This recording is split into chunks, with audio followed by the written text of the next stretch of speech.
네, 안녕하십니까. 오늘 채널원 주제 발표의 사회를 맡은 오산교육재단의 손희은입니다. 지금부터 제3회 미래교육 오산국제포럼 채널원의 주제 발표를 진행하도록 하겠습니다. 첫 번째 주제는요, 마을교육 공동체 지원 법제화 필요성과 쟁점입니다. 한국외국어대학교의 김용년 교수님께서 수고해 주시겠습니다. 네, 안녕하세요. 한국외국어대학교의 김용년입니다. 반갑습니다. 식사들 맛있게 하셨어요? 오늘 오산 국제 포럼이 세 번째인 거죠. 아마 그 국제 포럼 마을교육 공동체를 주제로 한 국제 포럼에서 가장 상징적인 대회가 아닌가 싶습니다. 오늘도 굉장히 많은 분들이 와주셨고 또 온라인을 통해서 이렇게 참여해 주신 분이 있는 걸로 알고 있습니다. 오늘 제가 여러분들과 함께 대화를 나누게 될 주제는요, 마을교육 공동체 지원 법제화 필요성 그리고 쟁점에 대해서 말씀을 좀 드려볼까 합니다. 관련해서 지금 연구를 진행을 하고 있고요. 이 연구 결과가 아직 연구가 종료되지 않아서 공개되기는 조금 무리가 있어서 오늘 가급적 그 연구 결과를 가지고 여러분들과 공유를 하려고 했었는데 그 부분은 조금 현실적으로 안 되는 것 같습니다. 그래서 개괄적인 설명을 오늘 드리려고 하고요. 또 아시겠지만은 며칠 전에 13분의 의원들께서 공동 발의를 관련된 법을 공동 발의를 했습니다. 법률안이 지금 나와 있고요. 여러분들도 아마 어렵지 않게 구하실 수 있을 거라고 생각이 됩니다. 그 안을 살펴보면은 개인적으로 이런 생각을 해봤는데요. 그 안하고 지금 연구가 되는 어떤 그런 제안들이 서로 좀 합쳐져서 보완될 부분이 좀 있겠다라는 생각을 좀 해봤습니다. 그리고 오늘 제가 말씀드리려고 하는 부분도 그와 관련된 내용이라고 보시면 될 것 같습니다. 채널이 지금 4개 채널이 운영되는 걸로 알고 있어요. 이번이 지금 여기가 채널 1이고 채널 고정 하지 마시고요. 이게 내용이 너무 지루할 수 있어서 다른 강의도 이렇게 넘나드시면서 보시면 될 것 같습니다. 네, 그러면은 준비된 내용을 좀 말씀을 드리도록 하겠습니다. 한 60분 정도인데요. 짧게 좀 끝내보려고 노력을 하겠습니다. 제목은 말씀드린 바와 같이 마을교육 공동체 지원 법제화 필요성 그리고 쟁점입니다. 순서를 간단하게만 말씀드리면요. 교육 협력, 그러니까 마을교육 공동체 관련 현행 법령을 좀 분석을 먼저 해볼 거고 협력에 관한 법 제도에서 쟁점들이 무엇인지 그리고 마을교육 공동체 지원 법제도 개선 방향에 대해서 말씀을 드려볼까 합니다. 먼저 마을교육 공동체에 대한 개념을 좀 말씀을 드려야 될 것 같은데요. 오늘 이 자리에서는 단 한마디로 표현을 하면은 결국은 협력이고 연계라고 생각을 합니다. 마을교육 공동체를 통해서 학교와 지역사회를 연결하려고 하는 거고요. 그리고 주민과 학교에 계신 선생님들 그리고 교육청과 지자체 이러한 다양한 교육 주체들을 연결하는 게 마을교육 공동체 의미이죠. 그래서 교육 활동도 삶과 배움이 일치하는 연결되는 이런 교육 활동을 하고 있는 겁니다. 그러면서 자연스럽게 이제 거버넌스라는 개념이 나오는 거죠. 그러니까 협치하는 건데 교육청과 지자체와 지역사회 협력인데 이 협력을 하려고 하다 보니까는 잘 안 되는 게 있어요. 그거를 법적으로 좀 풀어보면 어떻겠느냐 이런 제안들이 요즘 꽤 나오고 있는 것이죠. 그러면은 왜 이 시점에서 마을교육 공동체를 활성화시키기 위한 법이 필요한가? 여기부터 시작을 좀 해보려고 합니다. 한 10년 정도가 된 것 같아요. 마을교육 공동체라는 이름으로 지금의 어떤 흐름을 끌어왔던 게 한 10년 정도 되는데요. 지금은 일종의 터닝 포인트, 그러니까는 변곡점이 필요해 보입니다. 왜냐하면 첫 번째는 지속 가능성에 대한 우려가 제기가 되는 거죠. 아시다시피 서울시는 혁신교육지구 사업을 반으로 줄이기로 결정을 했습니다. 아마 다른 지자체도 이런 것들이 좀 확산될 그런 우려도 없지 않아 있고요. 그러면은 마을교육 공동체를 그동안 해왔던 게 어느 순간 단절될 수밖에 없는 이런 불안감이 있는 것이죠. 그래서 지속 가능성을 높이기 위해서는 법으로 만들어야 된다. 이런 취지고요. 두 번째는 확장성에 대한 부분입니다. 어느 곳은 하고 어느 곳은 하지 않고 어느 곳은 굉장히 활성화되어 있고 또 다른 곳은 아예 관심도 없는 이런 일들이 조금 나타나고 있는 것이죠. 그래서 전국적으로 확장하기 위해서는 조금 법적인 제도화가 필요하지 않느냐 이런 의미입니다. 그리고 세 번째는 효율성에 대한 부분인데 지역적 편차가 확장성도 있지만은 사실은 예산이든 조직이든 인력이든 이런 것을 확보하고 그다음에 운영하는데 차이가 꽤 있습니다. 그러다 보니까는 효율성이 아무래도 좀 떨어질 수밖에 없는 것이죠. 그런 것들을 아주 체계적으로 준비할 수 있게끔 법제도가 필요하다라는 의견이고요. 다음으로는 지역 교육력에 대한 부분입니다. 가장 중요한 것은 학교와 지역사회 연계가 맞습니다.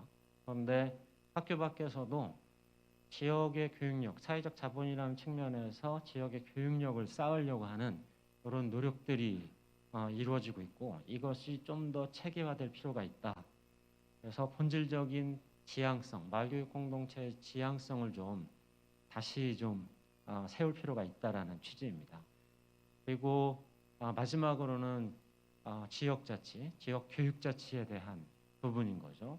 그래서 다양한 사회에 예를 들면 도시재생이든 지역 균형 발전이든 사회적 경제든 이런 다양한 영역과 마을교육 공동체가 만나서 그 지역 사회를 좋게 만드는, 다시 말해서 살기 좋은 지역으로 만들려고 하는 마을 민주주의, 이러한 지향성이 이제는 필요하고 제시를 해야 된다. 그런 차원에서 법 제도의 어떤 정비가 필요하다고 말씀을 드릴 수가 있을 것 같아요.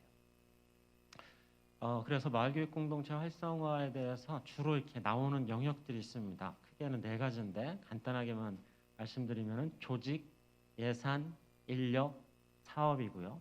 제가 지금 말씀드리려고 하는 것도 이러한 내용의 이 영역에 조금 구체적인 제안들 혹은 문제점들을 말씀을 드리려고 합니다. 그래서 지금 마을교육 공동체 관련해서 지금 어떤 법들이 있는지를 먼저 살펴보겠습니다. 어쨌든 교육 협력입니다. 그러니까 지자체와 교육청 혹은 지역사회와 학교 이들의 협력을 도모하는 것이고요. 기존에도 이에 관련된 법들이 있습니다. 그걸 먼저 살펴보는데요.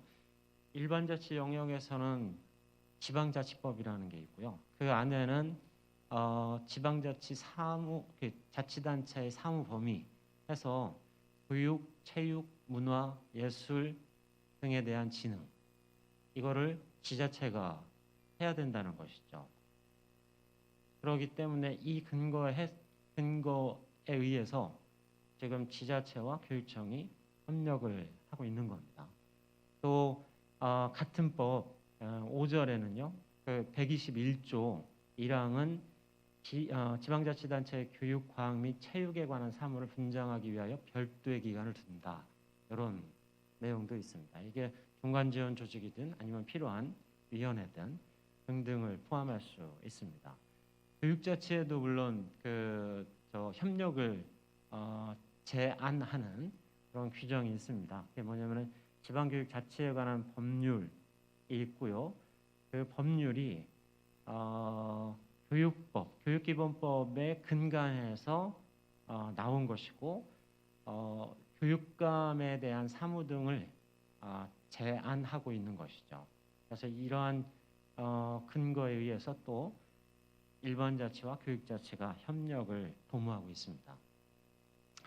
그리고 교육자치와 일반 자치 간의 연계 협력에 또 상징적인 게 하나 있는데요. 그게 뭐냐면 지방교육행정협의회를 설치 운영하는 것입니다. 여기에는 이것은 지방교육자치법 41조에 규정이 되어 있는데요. 지방교육행정협의회를 설치해야 되는 것이고 또 이 근거에 의해서 17개 모든 광역자치단체가 교육청과 협의해서 지방교육행정협의회를 두고 있습니다. 그리고 이 운영에 대해서는 조례로 위임을 하고 있는 것이죠. 그래서 서울시 같은 경우도 서울특별시 교육행정협의회 설치 운영에 관한 조례를 제정 그리고 운영을 하고 있습니다. 이 법에 의해서 지방교육행정협의회가 만들어지는 건데 뒤에도 말씀드리겠지만 이 행정협의회는 사실 그 마을교육공동체의 운영과는 그렇게 큰 연관성이 없어요. 그에 대한 문제점이 이제 제기가 되는 것이죠. 그리고 일반자치, 교육자치 협력을 위해서 교육비 특별회계 예산에 대한 부분인 거죠. 이 예산에 대한 그 부분은 지방교육재정교부금법에 의거해서 나오고 있습니다. 그래서 그 내용을 간단하게만 살펴보면요. 시도의 교육 학예에 필요한 경비는 해당 지방자치단체의 교육비 특별회계에서 부담한다라는 것이죠. 이러한 근거에 의해서 교육 예산을 확보를 하고 있습니다. 지금 막 여러분들 들어오시는데 교육법이 조금 딱딱합니다. 그래서 조금 들으시는데 어떨지 모르겠어요. 1시간 정도를 제가 이렇게 말씀을 드리는데 어쨌든 이어서 말씀을 드려보고 쟁점 부분에서는 조금 여러분들 이해와 혹은 관심사와 부합되는 부분이 없지 않아 있을 거라고 생각을 합니다. 또 혁신교육지구가 지금 진행되고 있고 여러분도 그거를 하고 계시죠. 그리고 마을교육공동체 혁신교육지구 이에 관련된 법제도가 있습니다. 다만 국가 수준에서 말하는 법에는 없어요. 혁신교육지구든 마을교육공동체든. 그런데 조례에는 이게 있습니다. 소위 말하는 자치법규라고 하는 것이죠. 그래서 제가 그거를 한번 살펴봤는데요. 마을교육공동체는 전국의 17개의 광역자치단체에서 14개가 관련 조례를 가지고 있고요. 기초 수준에서는 11개가 가지고 있습니다. 최근에 많이 들었고 오산도 그 중에 하나인 거죠. 그래서 전국적으로는 25개의 지역에서 마을교육공동체 지원 혹은 활성화를 제시하는 법률이 조례가 있습니다. 혁신교육지구 사업은 광역에서는 5개 그리고 기초에서는 60개 정도가 재정 운영을 하고 있는 것이죠. 그 다음에 학교 복합시설은 아시다시피 올해 3월 25일 날 제정이 됐고요. 내용은 학교 시설을 그 다음에 학교에 주민이든 그 다음에 지역사회가 함께 할 수 있는 시설을 개방하고 설치할 수 있고요. 그거를 국가와 지방자치단체가 주도적으로 운영할 수 있는 근거를 마련을 하고 있습니다. 그전에는 학교 시설을 이용하는 게 물론 다양한 법들이 학교 시설 개방을 제한하고는 있지만은 현실적으로는 지역사회가 학교 시설을 운영하는 활용하는 게 쉽지는 않았었죠. 그래서 이러한 법이 최근에 이제 통과가 됐습니다.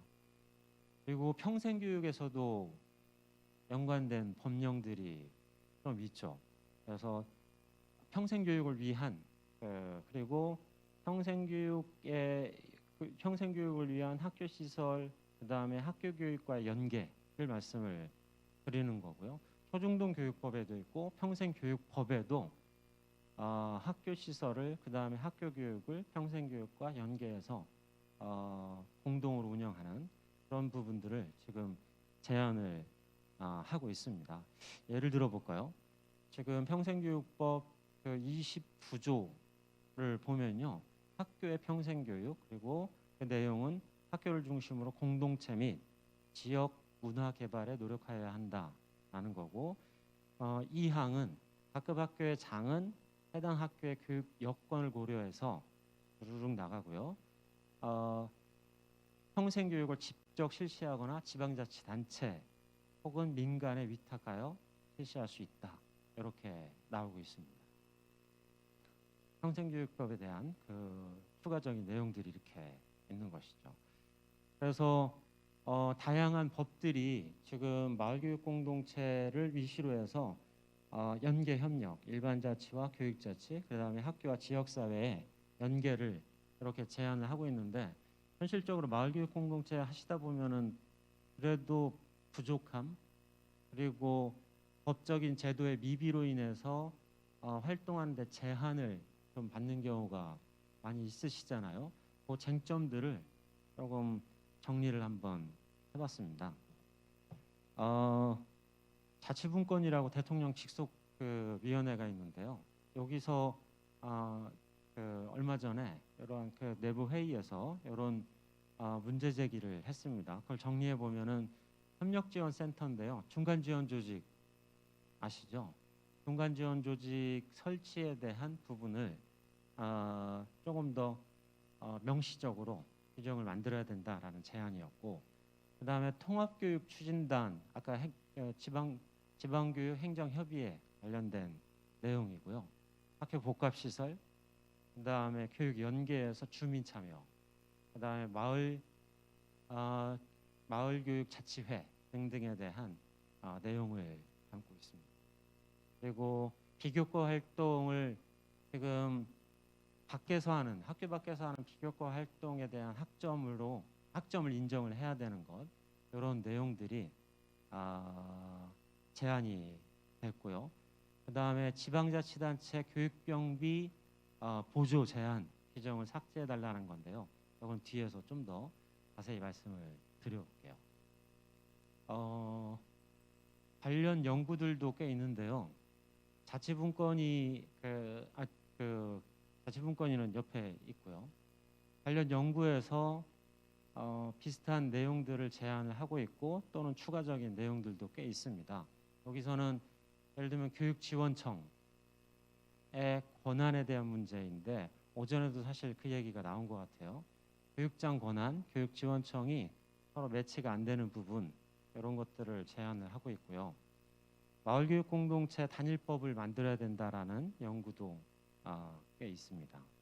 그 다음에 평생학습센터 설치의 실효화, 교육지원 예산 협의회 제안 등등이 있고 중간지원 조직 설치에 대한 부분도 있습니다. 제가 오늘 강의를 하는데 좀 덥고 좀 강의를 왜 이렇게 못하죠? 오늘 네? 아니, 어제 사실은 그 협의회 여러분들 모시고 사실은 사전에 리허설도 했어요. 강의는 아니었지만 근데 잘 안 되네요. 제 말 무슨 말씀인지 잘 들리세요? 그래요? 네. 이게 어쨌든 여러분들이 필드에서 그 지역에서 활동하시는데 법적으로 뭐가 좀 풀어져야지 활동을 지속 가능하게 하느냐 이런 차원의 그 문제 제기이고요. 또 이미 단일법이 제한돼 있는 상황이고 그 개선이 어떨지를 한번 고민을 해보는 자리로 생각을 해주시면 될 것 같아요. 그리고 시간이 조금 남으면 아마 여기서 질의응답을 받도록 하겠습니다. 이상하게 오늘 강의가 진짜 왜 이렇게 안 되죠? 죄송합니다. 아니 수없이 강의를 하는데 오늘은 조금 땀도 나고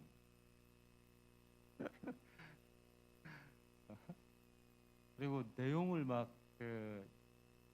많아서 막 급하게 읽다 보니까 제가 잘 못하는 것 같아요. 조금 가다듬고 하겠습니다. 마스크 벗으면은 이게 괜찮아요? 안, 괜찮아요? 알겠습니다. 너무 더워가지고 이게 사실은 그 토론을 하면서 말씀을 나누는 게 훨씬 더 좋을 것 같아요. 이 주제 자체가. 그래서 사실 어제는 그래도 그 상호작용이 있었는데 오늘은 제가 막 많은 내용을 설명을 드리려고 하니까 조금 어려워서 잠시 이렇게 쉬었다 갔습니다. 네, 계속 해보겠습니다. 그래서 그 자치분권위 내용의 추가적인 부분을 조금 말씀을 드리면요, 일반 연구에서 나왔던 거, 교사 그 임용에 대한 부분입니다. 예를 들면 마을 교사를 하실 분이 교직 순환제에 의해서 금방금방 떠나야 되는 연속성이 좀 떨어지는 이런 일이 있어서 마을 교사를 두자. 그리고 혹은 마을 장학사를 두자. 근거를 좀 마련해 다오. 이런 요구가 있는 것이죠. 시흥시 같은 경우는 저 마을교육자치회 지원 조례를 이미 제안을 하고 있지 않습니까? 이게 상위법에 근거가 있으면 훨씬 더 좋겠다. 이런 제안이고, 그 다음에 지자체 중심의, 이건 조금 사소하긴 한데요. 지자체 중심의 돌봄 방과 후 지원 사소한 게 아니군요. 세액공제에 대한 부분이 있어가지고 살짝 헷갈렸습니다. 그러니까 지자체 중심의 돌봄 방과 후 지원 법안을 강민정 의원이 이미 발의를 했는데, 이게 아시다시피 관련 단체들과의 어떤 마찰 때문에 지금 유보되어 있는 상황인 거죠. 근데 어쨌든 이 부분도 풀어 나가야 될 거라고 저는 생각을 합니다. 그리고 일반자치나 교육자치, 예를 들면 교육장 직선제에 대한 부분이 오늘 아침에도 제안이 됐지 않습니까? 그런데 이거를 현 법체계상 쉽게 풀어나갈 수가 없으니까, 예를 들면 특구를 만들자. 그 특구를 만들어서 거기서는 좀 자율권을 확대하자, 이런 제안이 있습니다. 그리고 마을교육과정을 아예 법제화하자, 이런 연구를 통한 제안들이 지금까지 있어 왔습니다. 요거를 정리를 하면은 한 5가지 정도의 영역으로 나눠볼 수 있을 것 같아요. 첫 번째는 지자체와 교육지원청 간의 권한 불일치입니다. 앞서 심성보 교수님도 이 부분을 언급을 해주셨지만, 예를 들면 오산이라는 지자체가 교육지원청과 협력을 하기 위해서 의사결정을 해야 되는데, 지자체는 법인격을 갖고 있기 때문에 가능합니다. 예산과 인사와 다양한 행정들을 스스로 결정할 수 있는데 교육지원청은 그러지가 못해요. 그 이유는 교육지원청은 하급기관입니다. 시도교육청에. 그래서 위임된 사무만을 받아서 할 수 있어요. 그래서 이 내용을 조금 읽어봐 드리면요, 이 내용인데요. 지방교육자치에 관한 법률 34조에 보면, 시도의 교육학예에 관한 사무를 분장하기 위하여 1개 또는 2개 이상의 시군 및 자치구를 관할구역을 하는 하급 교육행정기관으로서 교육지원청을 둔다라는 겁니다. 그래서 교육지원청은 하급기관이기 때문에 행정의 어떤 그 의사결정이 제한될 수밖에 없는 상황이고요. 동법에서 35조에 보면요, 교육장은 시도의 교육학예에 관한 사무 중 다음 각 호의 사무를 위임받아 분장한다. 그거는 주어진 일을 할 수밖에 없다라는 부분입니다. 이게 있기 때문에 예를 들면 지자체 수준에서 뭔가를 합시다 했을 때, 네, 그렇게 하시죠, 결정을 내려야 되는데 그게 안 된다는 것이죠. 그래서 이 문제를 좀 해결을 해야 된다, 이런 거고요. 뒤에 가서도 반복적으로 이에 대한 해결책을 좀 제안을 말씀드리도록 하겠습니다. 그다음에 마을교육자치제도, 그러니까 아까 시흥 같은 경우는 조례를 지금 제안을 하고 있지 않습니까? 그래서 마을교육자치제도의 부재가 지금 문제니 이 부분을 좀 해결해 달라라는 지역의 요구인 거죠. 아시다시피 혁신교육지구 사업을 위한 위원회나 마을교육 공동체를 위한 위원회 등등은 설치되어 있는 데가 꽤나 많습니다. 다만 이게 실효적으로 작동을 하고 있느냐는 그런 지역마다 편차가 있는 것이죠. 그래서 이런 부분에 대한 아쉬움이 그리고 갈증이 있는 거고요. 지방교육자치에 관한 법률에 의해서 시도청이나 시도교육청 간에 의무적으로 설치하게 되어 있는 지방교육행정협의회가 구성되어 있습니다. 말씀드렸듯이. 다만 마을교육공동체와는 별로 관련이 없어요. 그러면은 이게 협력을 위한 건데, 일반자치와 교육자치 협력을 위한 건데 이미 만들어놨으면 좀 더 실효적으로 운영을 해라. 그러려면은 법적 근거가 좀 더 명시적으로 있어야 되는 거 아니냐라는 문제 제기인 거죠. 그리고 아까 말씀드렸던 시흥 같은 경우는 그 마을교육자치 지원 조례가 있다는 것이고 상위법에서의 어떤 근거가 있으면은 전국화될 수 있는 일반화될 수 있는 그런 그 계기를 만들 수가 있는 것이죠. 그밖에도 지역 주민의 참여를 고무시키기 위해서 역량 강화나 그다음에 활동에 대한 보수 체계 마련 이런 내용들이 지금으로서는 없습니다. 그리고 지금은 아마 지금 각 지역에서 활동하시는 분들이 열정페이로 하시는 분들이 많을 거고, 그 다음에 공모 사업을 하더라도 그 사업비를 쓰는 데는 굉장히 제한적이죠. 예를 들면 인건비로는 쓸 수 없고 이런 부분인데 여러분의 노동이 정당한 보수를 대가를 받아야 되는 거는 누구나 마찬가지잖아요. 마을 활동가들도 마찬가지인 거죠. 그래서 이에 대한 문제 제기가 있는 거고요. 그 다음에 많이 들어보셨을 겁니다. 그 중간 지원 조직인데 지금은 엄밀히 말하면 중간은 아니죠. 중간 지원 조직은 예를 들면은 관과 민 사이, 관과 관 사이에 있어야지 중간 지원 조직인데 지금은 예를 들면 오산시에 있는 거고 그 다음에 무슨 교육청에 있는 거고 이런 거잖아요. 사실은 중간은 아닌 거예요. 그야말로 중간 지원 조직이 되기 위해서는 이들을 특정해서 지원하고 혹은 설치 운영할 수 있는 법적 근거가 명확히 있어야 된다. 이런 거고요. 출자 출연에 대한 부분도 관련되어 있는 겁니다. 그러니까 지방자치단체가 돈을 내서 재단은 이제 출연을 하잖아요. 이런 출연기관에 대해서 이미 그 법률이 있는데 좀 더 구체화할 필요가 있다라는 것이고요. 지금도 뭐 그 오산도 마찬가지지만 재단이 그 마련되어 있죠. 그런데 공동 출자에 대한 공동 출자 출연에 대한 부분이고 공동 운영에 대한 부분이라고 보시면 됩니다. 그다음에 교육 협력을 위한 예산 확보 및 지원 제도가 미흡하다 이런 건데요. 예산은 뭐 항상 그 미흡함을 느낄 겁니다. 다만 이거를 통합적이고 효율적으로 활용을 해야 되는데 그러한 부분이 조금 아쉬움이 있는 겁니다. 그리고 예를 들면 교육비 특별회계 전출 관련 조항을 지역사회로도 좀 넣자, 신설을 하자. 지금은 교육기관, 그러니까는 교육청이나 학교 쪽으로 전출이 되는 거죠.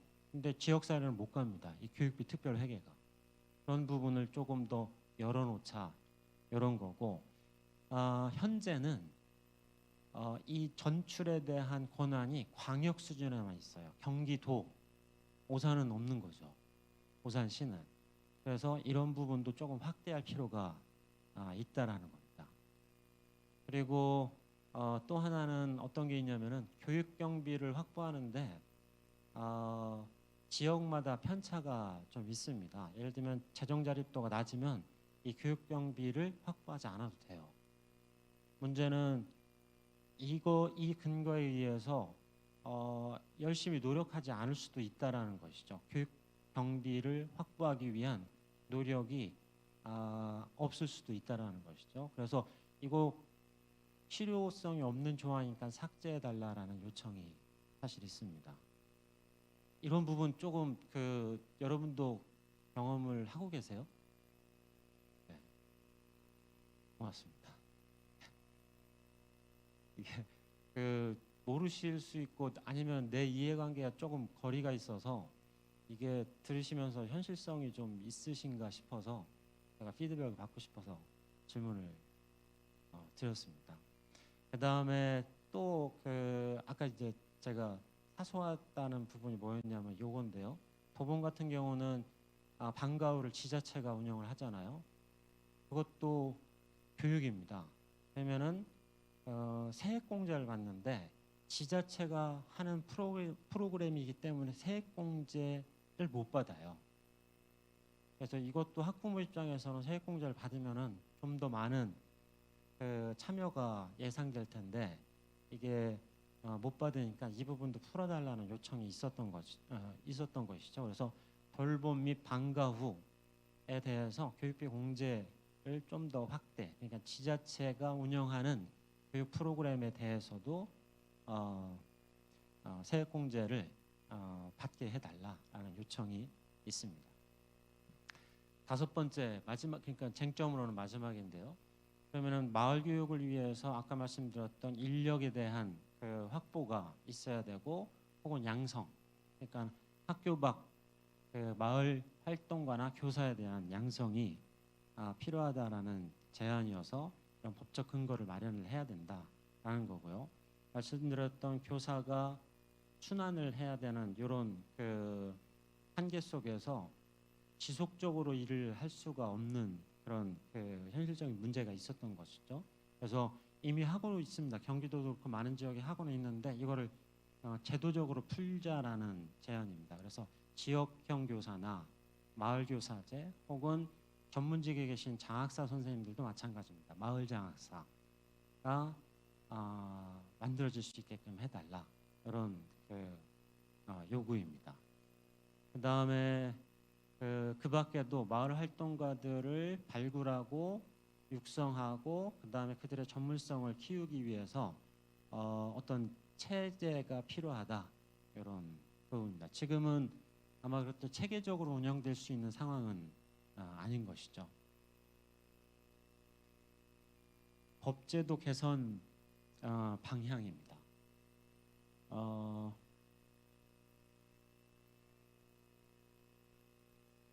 잠깐 물 좀 먹고 하겠습니다.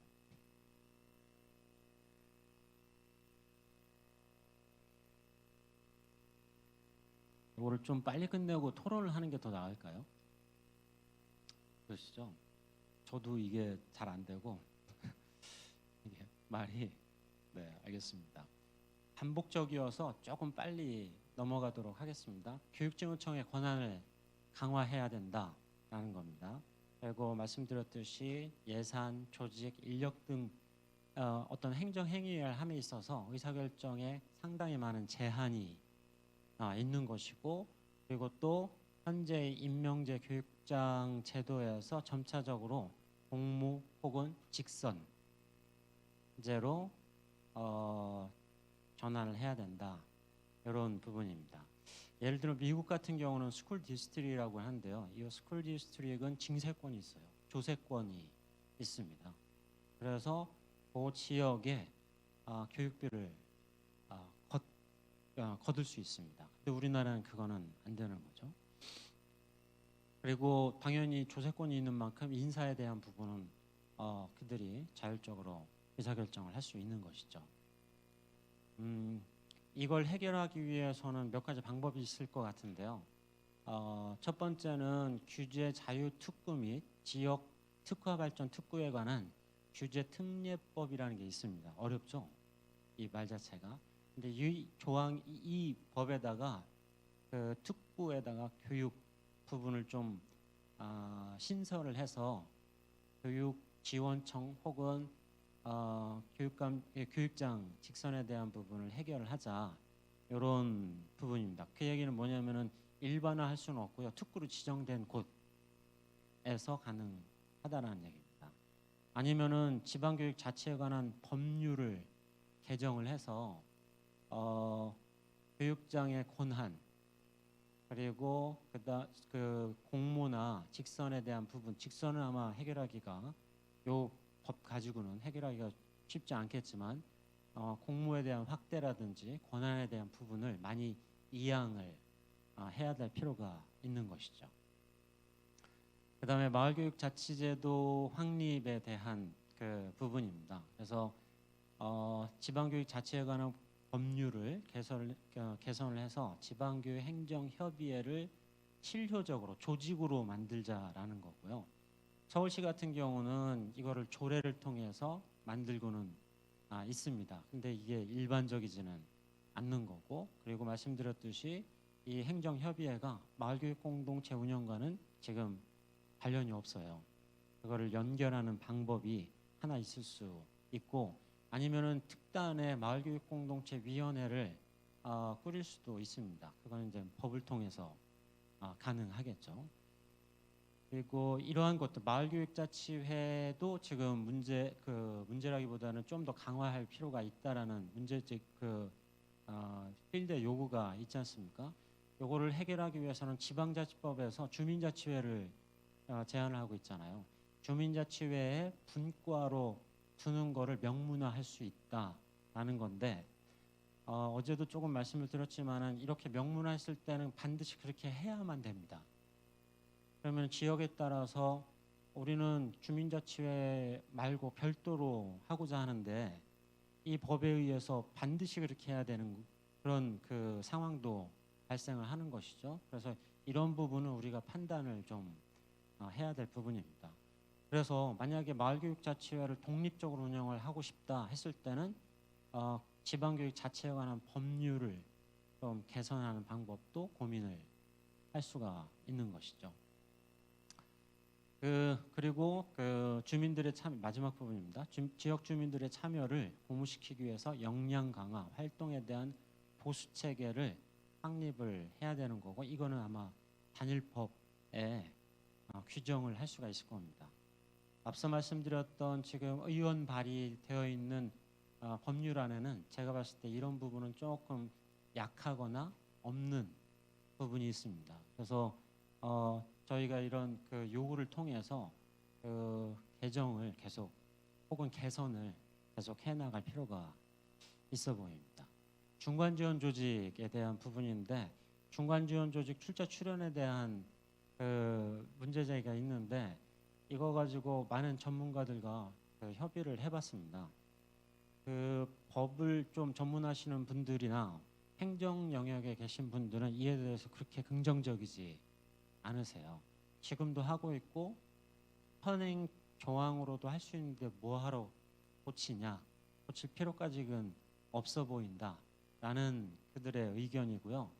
일부 의견은 그러지 말고 아주 명문화 시켰을 때 깔끔해진다, 이런 부분이죠. 그래서 현행에서 간단한 삽입구를 더 넣는 겁니다. 개선안은 그러니까 출자 출연에 대한 적용 대상에서 1항입니다. 이 법은 지방자치단체, 여기까지 현행이고, 거기다 추가는 지방자치단체 또는 지방교육자치에 관한 법률에 따른 지방자치단체, 그러니까 교육청을 말하는 거겠죠. 교육학계에 관한 사무를 관장하는 기관이 설립하고 또 되어 있는 것이죠. 그래서 교육청이 설립해도 공동으로 출자 출연을 할 수 있다, 이런 차원이고요. 그 4조는 지방자치단체 출자 출연 대상 사업에 대한 부분입니다. 동일하게 지방교육 자치에 관한 법률에 따라서 그 교육학계를 하고 있는 사무를 포함하고 있는 것이죠. 이렇게 이제 공동 출자 출연에 대한 부분이 하나 있고요. 또 하나는 현실적으로 중간지원 조직을 만드는데, 중간지원 조직은 기초 수준에서 설치되고 운영되는 겁니다. 그러면은 이 기초 수준에서 교육지원청이 관장을 해야 되는데 이게 쉽지가 않죠. 다시 말하면 지금도 있는 데가 있어요. 교육지원청에 센터가 있는 경우가 있어요. 이거는 엄밀히 보면은 위임된 사무일 뿐입니다. 독자적인 부분이 아니라 그렇기 때문에 이 기초 수준, 그러니까 교육지원청이 설치하고 운영하는 것, 그러니까 인력을 파견을 하든 인력을 교류시키든 아니면은 재정적인 부분을 결정을 하든 이에 대한 권한을 확대할 필요가 있는 거고, 그것은 지방교육자치에 관한 법률에 보면은 교육지원청의 사무위임 위탁 등이라는 조항을 개정을 하면은 가능할 것으로 보여집니다. 그다음에 교육 협력을 위한 예산 확보에 대한 부분인데요. 이것도 보시면은 기초 수준으로 조금 확대할 필요가 있다라는 거 말씀드린 바와 같이, 그다음에 삭제해야 될 필요도 있다라는 게 지방자치단체 교육 경비 보조에 관한 규정 제3조가 이런 내용을 담고 있습니다. 시장 군수 및 자치구의 구청장은 다음 각호 1항에 해당되는 경우 보조금을 교부하여서는 안 된다, 마련할 필요가 없다라는 것이죠. 그거의 3호가 그 3항이 당해년도 일반 회계 세입에 계상된 지방세와 세외 수입이 총액으로 당해 소속 공무원의 인건비를 충당하지 못할 때는 교육경비를 마련해서는 안 되는 거예요. 그런데 이걸 꼭 둘 필요가 있냐, 삭제하자라는 요구인 것이죠.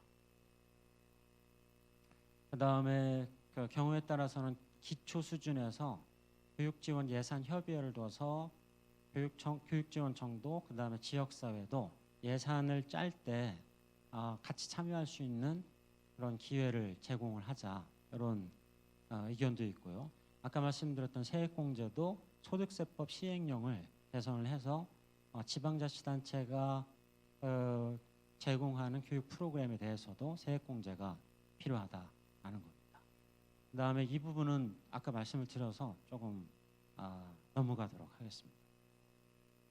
단일법 제정에 대한 부분인데 이미 제정이 되어 있고 이와 같은 내용들을 많이 담고 있습니다. 다만 아까 말씀드렸듯이 전담 인력 양성 배치, 그 다음에 교사 육성 및 운영, 이런 부분은 보완이 필요한 부분입니다. 그래서 이런 것들을 저희가 제안을 해야 되겠죠. 네, 결론입니다.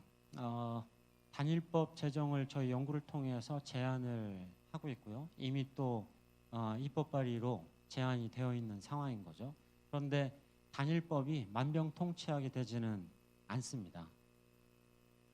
이걸 통해서 마을교육 공동체 모든 걸 다 해결할 수 있느냐? 그렇지 않고요. 그러려면 그러면 좀 더 실효성이 있고 효율적으로 되기 위해서는 어떠해야 되냐면 단일법을 제정을 함과 동시에 관련 법, 기존의 법들을 개정을 해서 풀 수 있는 부분을 풀어야지만 마을교육 공동체 활동을 하시는데 좀 더 법 제도적인 완비가 될 수 있다라는 생각을 하고요. 그 법률들, 관련 법들은 지금까지 열거된 지방자치법이나 지방교육자치에 관한 법률, 그 다음에 지방교육재정교부금법, 초중등교육법, 평생교육법 등등이 있습니다. 물론 자치법규라고 하는 조례의 제정, 개정도 필요합니다. 마을교육 공동체는 이제 현실 세계에서 이루어지는 것들이잖아요. 그리고 굉장히 촘촘한 규정들이 필요할 수도 있습니다. 이거는 법으로 푸는 부분이라기보다는 조례를 통해서 해결을 해야 되는 거고, 이 조례도 사실은 상위법에 근거가 있으면 훨씬 더 좋은 거기 때문에 단일법을 전제로 하고서 이 조례에 대한 개선 내지는 제정이 필요함을 제안을 드리는 겁니다. 네, 제가 준비한 부분을 여기까지 마치고요. 오늘 강의가 잘 이렇게 원활하게 안 돼서 전달이 잘 됐는지는 모르겠어요. 일단 여기서 마치고요. 질의응답을 받도록 하겠습니다. 네, 감사합니다.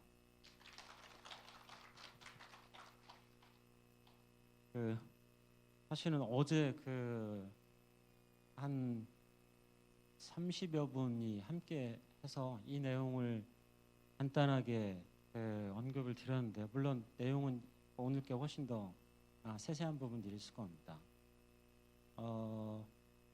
우려도 있고 그 다음에 기대도 있었는데 지금 여러분의 기대에 모든 것들을 담지를 못했던 것 같아요.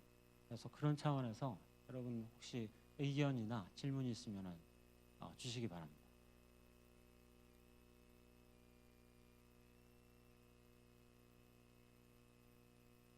네. 목소리가 제가 잘 이해했는지는 잘 모르겠습니다. 이 주제에 관해서 원래 관심이 있었던 사람도 아니고요. 이 자리에 와서 교수님 말씀을 듣고 조금씩 생각했던 건데 이 주제 벌써 3년 차인 거잖아요. 그러면 우리 법을 만들 수 있는 사람은 국회의원이죠. 그러면은 우리 시에 있는 국회의원이 이 일에 대해서 어느 정도 관심이 있고 국회의원뿐만 아니라 시장님이라든지 구체적으로 3년 동안 어떤 일을 하셨는지는 잘 모르겠거든요. 이런 포럼만 있어서가 문제가 아니라 포럼이 지나고 나서는 그런 일들을 실질적으로 하셔야 되는데 교수님이 보시기에 그걸 담당하고 있는 시장 내지는 뭐 국회의원이 어느 정도 성과를 내거나 아니면 건의를 했거나 일을 했는지 그 정도 말씀해 주실 수 있나요? 제가요? 아니 좀 지켜보셨거나 관심이 있거나 이러시니까 이렇게 포럼만 해가지고는 일이 안 되잖아요. 구체적으로 이런 것들을 하면은 결과물이 나타나거나 활동을 해야 되는데 네. 이것만 하고 끝나는 건지 아니면 어느 정도 1년, 2년 차 해서 그런 일들을 한두 개라도 하셨는지 그게 좀 궁금합니다.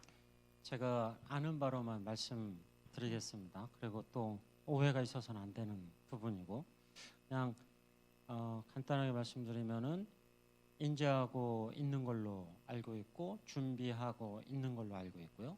그리고 이번에 13분의 의원들이 공동 발의를 했다고 입법 발의를 했다고 했지 않습니까? 그 중에 한 분은 여기 지역구의 그 국회의원이시고요. 그래서 지금 마을교육 공동체 활성화 혹은 지원에 관한 법률을 이렇게 만들었을 때요. 어제도 지금 드린 말씀인데 이게 위험할 수도 있습니다. 위험하다는 게 뭐냐면은 앞으로 가는 길에다가 저 포장을 하는 부분이에요. 아스팔트로. 그래서 원활하게. 그런데 아스팔트로 포장하면은 뜯어내기는 힘들잖아요. 그 길 따라서만 가야 되는 부분도 있어요. 예를 들면은 그 마을 교사라든지 이런 부분도 풀뿌리적으로 그동안 해오셨잖아요. 그 얘기는 뭐냐면 자율적으로 할 수 있는 거예요. 그런데 제도가 마련되면은 이제 그거 외에는 마을 교사가 아니에요. 그죠? 그냥 혼자 하는 이런 부분인 거죠. 제가 얘가 적절한지 모르겠지만 그래서 법은 만들었으면 지켜야 되는 겁니다. 그런데 그 법을 지키는 거는 쉽지 않잖아요. 그런 차원의 우려도 사실은 고민을 하면서 그래도 필요하다는 그 당위성을 우리 스스로 만들어야 되는 겁니다. 네. 어쨌든 그 질문에 답변 드리면은 하고 있는 걸로 저는 알고 있고 그게 사실입니다. 적극성은 그거는 제가 말씀드릴 수 있는 부분은 아닌 것 같아요. 또 혹시 질문 있을까요? 네. 예, 교수님 말씀을 뭐 가끔 여기저기서 이제 많이 듣고 화성호산 교육장이에요. 네. 그 아까 우리 심 교수님께서도 말씀하셨고 또 우리 김 교수님께서도 말씀하셨는데 제 교육장을 하다 보니까 두 분이 말씀하셨던 그 제안사항을 이제 고스란히 그대로 느껴요. 특히 그 작년 같은 경우 이전에 우리는 아이들이 당연히 학교 와서 선생님과 교실에서 수업 받던 게 그냥 일상화됐었는데 그게 작년에 다 무너졌잖아요. 그러면서 학교 현장에 막 정신없이 돌아가고 방역돼야 되고 온라인 수업도 선생님들이 연수를 온라인으로 받았지만 본인이 직접 아이들 대상으로 하는 거는 유초중등에서 없었거든요.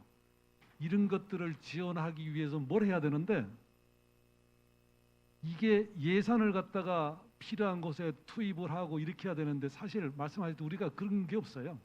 2천억 넘는 그 예산이 있지만 전부 경직선 그런 경비라서 답답하니까 우리 저 곽 시장님하고 만나가지고 뭐 방역이라든가 인력이라든가 뭐 두루두루 이제 하고 있는데 그 답답해서 제가 이제 경기도 교육장 협의회 회장을 맡으면서 제 교육감님께 이제 교육감님이 갖고 계신 그 교장의 그 임명권을 그 교육장한테 주시면 안 됩니까?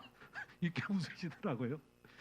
그러니까 필요한 분을 갖다가 이제 필요한 학교도 이렇게 적재적소에 배치하는 이제 그런 게 있었는데 그리고 또 교육부 장관님하고 전국 교육장 협의회가 있어가지고 그때 그 답답한 그 시기라서 지역에 이제 뭐 국세 같은 경우는 이제 교육세 같은 경우는 교육부로 들어가고 이렇게 다시 분배가 되잖아요. 지방에서 받는 그 지방세 중에 이제 지방교육세가 있는데 이걸 직접 지역교육청에 교육장한테 줘서 지역교육청이 상황에 따라 아주 유용하게 쓸 수 있는 그런 법 제도적인 정비를 갖다가 해줄 수 없느냐 이렇게 건의를 했는데 나중에 국장님이 안 그래도 지금 초중등 교육에 예산이 많이 가고 뭐 이런저런 얘기도 많이 있고 해서 어려움이 있다라고 그러는데 제가 이제 우리 저 교수님 이렇게 연구하시고 하셨으니까 이걸 그 정치권이나 아니면 뭐 교육이라든가 뭐 국회라든가 이런 쪽에서 보다 구체적으로 이렇게 할 수 있는 쪽에 대해서 뭐 학회에서나 아니면 여러 루트를 통해서 해주시는 게 어떤가 해요. 저희가 뭐 당연히 교육부 장관님하고 저희하고 아니면 교육감님 저하고 이게 회의하면서 건의하고 했다 보면 거의 현실적으로 이제 어려운 그런 상황이거든요. 그러니까 뭔가 저희 화성오산이 이제 전국에서 가장 규모가 큰 지원청이에요. 학생 수만도 17만 3천 명이니까 엄청나죠. 학교도 뭐 400여 개 되고 이런 어려움을 갖다가 이렇게 알기는 아는데 또 저도 경기도 교육청 산하는 전부 다 25개 교육청의 교육장들이 공모로 전부 들어왔어요. 들어와서 이제 지역 상황이라든가 고려해서 이렇게 배치를 하고 그러는데 이런 어려움들이 우리 저 교수님 말씀하신 여기 내용 좀 그대로거든요. 근데 우리 힘으로는 안 되더라고요. 그래서 이런 쪽에 대해서 혹시 활동하고 계시거나 아니면 뭐 그런 쪽에 뭐 내용이 있는지 그거 좀 궁금해서. 네, 학계에서 이런 제안은 제가 봤을 때 거의 없는 것 같고요. 물론 뭐 연구가 진행이 되고 있으니까 일부는 있는 게 사실입니다. 그런데 마을교육 공동체라는 이 영역이 학계의 주류는 아닙니다. 그래서 몇 분이 지금 여러분은 저 지역에서 고군분투하고 계시잖아요. 학교에서도 몇 분 안 되는 분이 이렇게 고군분투하고 있다라는 점을 저는 말씀드리고 싶고요. 또 경우에 따라서는 이런 그 정치적 행위를 통해서 혹은 과정을 통해서 위정자들을 좀 더 푸시하는 것도 충분히 필요하고 그렇게 하려고 노력을 하고 있습니다. 더군다나 이 자리에는 예를 들면 선거에 영향을 미칠 수 있는 분들도 계시잖아요. 그리고 내년에는 선거가 있는 거고 정책이라는 거는 선거를 통해서 많은 부분 현실화되는 것이 사실입니다. 그렇기 때문에 이런 선거 과정에서 혹은 선거를 계기로 이런 입법이라든지 이런 것들을 실현하게 하는 이런 노력들이 필요한 거죠. 만약에 지금 교육장님께서 요구를 하신다면은 저는 또 그렇게 열심히 하도록 제가 말씀을 드릴 수는 있지만 드리겠습니다. 그리고 이거는 혼자 할 수 있는 것들은 아닌 것 같고요. 다 같이 해야 되는 거고 지금은 제가 봤을 때는 오히려 기회가 더 좋은 것 같습니다. 선거도 있고 또 일부 의원들은 관심을 가지고 있고 그래서 그런 전방위적인 노력을 다 같이 해나갈 수 있을 것 같습니다. 네. 아마 질문이 아니라 다 같이 하자라는 제안을 해주신 것 같아요. 네, 감사합니다. 네. 또 혹시 질문 있으실까요? 주어진 시간, 네. 지금 5분 남은 거죠? 네, 알겠습니다. 저는 말 강사로 활동하고 있거든요. 네, 네. 근데 서울 같은 경우는 마을 공동체가 지금 반으로 줄었다고 하는데 그것은 비용이나 이런 그런 것 때문에 주는 건가요? 네, 그 아까 말씀드린 거는 혁신교육지구 사업이 이제 반토막이 네. 맞지 않습니까? 그리고 지금의 마을교육 공동체는 혁신교육지구 사업이라는 버스를 타고 가는 경우가 많아요.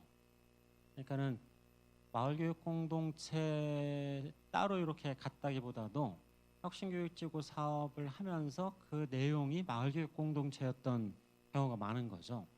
그래서 우려되는 바는 그 예산을 반으로 깎았을 때 지금 지금까지 진행되어 왔던 마을교육 공동체가 꽤나 좀 타격을 받겠다 이런 예측을 할 수 있는 거고, 이 제안은 그 법률적 제안은 그러니까 법으로 아예 못 박아두자. 네, 근데 마을 공동체가 이제 줄어드는데 이제 교수님 말씀은 관과 간 사이에 조직이 만들어져야 된다고 했는데 그러면 그 조직 활동은 어떤 사람이 풀어나가야 될까요? 만들어야 될까요? 중간 지원 조직이요. 네, 네. 그거는 민관학이 협치를 하면 좋죠. 그리고 현실적으로 예를 들면 제가 사는 도봉 같은 경우는 그 도봉구청에 그 지원센터가 있고요.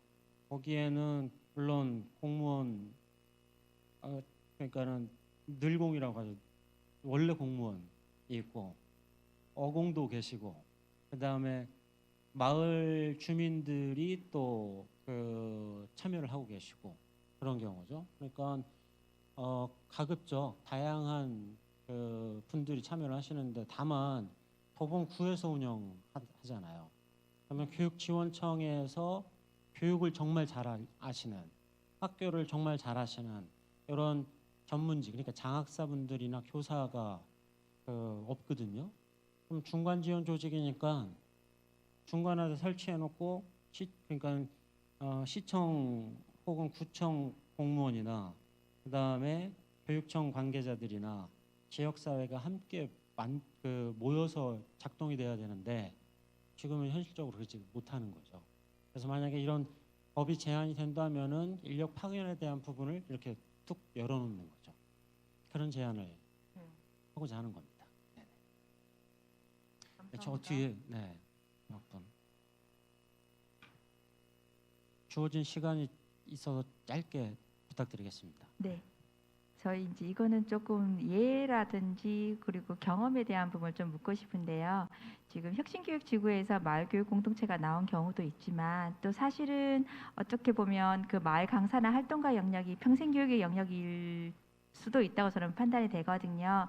그러다 보니까 혁신교육과 평생교육의 교주파업일 수도 있고 또 합집합인 경우가 마을교육 공동체가 아닐까 하는 생각이 좀 들었어요. 이렇게 경험하면서 다른 지자체에서 이런 영역에 대한 교차점이나 이런 부분에서 발생되는 문제점 그리고 그걸 해결했던 극복했던 사례가 있는지 그거를 좀 알고 싶습니다. 제가 질문을 잘 이해를 했는지는 모르겠지만 문제점 그러니까 영역이 예를 들면 학교 교육과 지역 사회 그다음에 평생 교육과 어떤 마을 교육 공동체 이런 그 혼재가 있는 건데요. 지금까지는 그게 문제로 될 필요는 없었잖아요. 근데 앞으로는 제가 봤을 때 그 구분을 명확히 하려고 하는 노력들이 이루어질 겁니다. 다시 말씀드리면은 어제도 그 얘기들이 나왔는데 마을 교육 공동체는요. 학교 교육을 지원하는 것이었잖아요. 부수적이었습니다. 네, 일본. 네, 부수적이었습니다. 그런데 앞으로는 어떻게 될까요? 제가 봤을 때는 그러지 않을 것 같아요. 그러니까 학교와 지역사회의 연계 협력 일본 맞습니다. 그런데 이것만을 위해서 마을교육 공동체가 존재한다 그러지 않을 거예요. 이 얘기는 선생님이 말씀하셨듯이 마을교육 공동체와 평생교육의 접합점이 더 늘어날 거예요. 그리고 학교 밖에서 지역사회 교육력을 신장시키기 위한 노력과 영역이 훨씬 더 확대될 겁니다. 그러면 방향성과 지향점이 바뀔 거예요. 지금은 마을교육 공동체가 아이들 학교를 이렇게 딱 집어서 그들을 위한 활동을 했단 말이죠. 그럼 앞으로는 아이들 나머지가 될 거예요. 정체성이 이 변화가 작은 변화가 아니에요. 이거는 굉장히 커다란 큰 틀에서의 질적인 변화가 이루어질 겁니다. 제 지금 그렇습니다. 그렇기 때문에 아마 문제라기보다는 그런 방향 전환이 앞으로는 이루어질 겁니다. 이 방향 전환에 따른 우려점이 되게 많을 것 같은 생각이 들어서 현장에서는 기존의 영역을 갖고 계셨던 분들은 이 마을교육 맞습니다. 공동체가 기존 영역인가 동시에 새로운 영역이라고 생각하셔서 또 어려움이 발생할 것 같아서 좀 한번 의견을 물어봤습니다. 네네. 네. 충분히 굉장히 훌륭한, 그래서 좋은 질문에 감사드리고요. 이건 아마 여러분 스스로에 대한 어떤 그런 정체성의 혼란이나 아니면 역할의 변화가 있을 거고, 그거는 여러분들이 결정을 하시게 될 겁니다. 아니면 제가 우리들이 결정하게 될 겁니다. 분명히 학교 지향성이 강할 수도 있는 그룹이 있을 거고 그러지 않은 그룹이 있을 거예요. 근데 그거는 협력에 대한 부분이지 세력이나 어떤 분리와 분절에 대한 부분은 아닐 것 같습니다. 그렇게 해야지 저희가 현명한 것이죠. 그러니까는 협력해야 되는 부분이 저희가 현명한 어떤 판단일 것 같습니다. 제가 시간이 돼서요. 준비한 내용을 좀 여기서 마치도록 하겠습니다. 오늘 강의가 잘 안 돼가지고 죄송하고요. 제가 아까 도중에 막 땀이 나가지고 제가 당황을 했습니다. 여튼 끝까지 들어줘서 감사하고, 어찌됐든 지금 이러한 법제가 만들어져서 우리가 하려고 하는 이 흐름들이 끊이지 않고 계속 지속될 수 있기를 함께 바라면서요. 제 발표를 마치도록 하겠습니다. 감사합니다. 네, 김용년 교수님 감사합니다. 네, 우리 채널 잠시 쉬는 시간을 가지고요. 2시 50분에 두 번째 발표 이어가도록 하겠습니다.